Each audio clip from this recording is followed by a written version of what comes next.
We found this machine with an automation cell, but it's an absolutely amazing machine, mill turn machine, and I heard it actually does grinding as well. Dennis, well, tell me about it, please. So we have a complete machine able to do turning operation, milling operation, also if necessary grinding operation. The target is to produce small batches of parts, but completely finished in one cycle.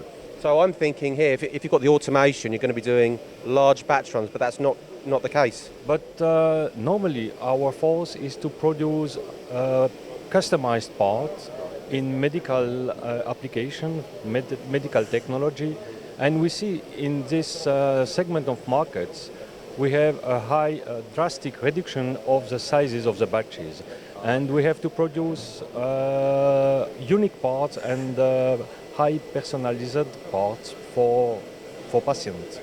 Now, the specification of the machine itself, you've got X, Y, and Z, a B. Well, can you just talk me through what's actually in the envelope here? The main milling spindle is able to move in X, Y, and Z direction, also B direction to be able to machine all the side of the part in the A axis, and then we are coming with a sub-machining unit with turret and back spindle, two jaws chuck, also a tailstock, to be able to finish completely the parts. Okay, so it's a really unusual configuration for a machine. Non-usual, but is our force, because we have to customize the machine in accordance with the customer requirements.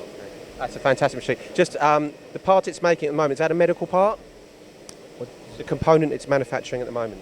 The component we machine now is part for aerospace industry, but we can change, and the second part is a bone plate for medical application. Okay. What sort of accuracy do we go down to? We can have a very high accuracy with this machine. We can reach also 4-5 micron. Dennis, that's a fantastic machine. Thank you very much. Thank you.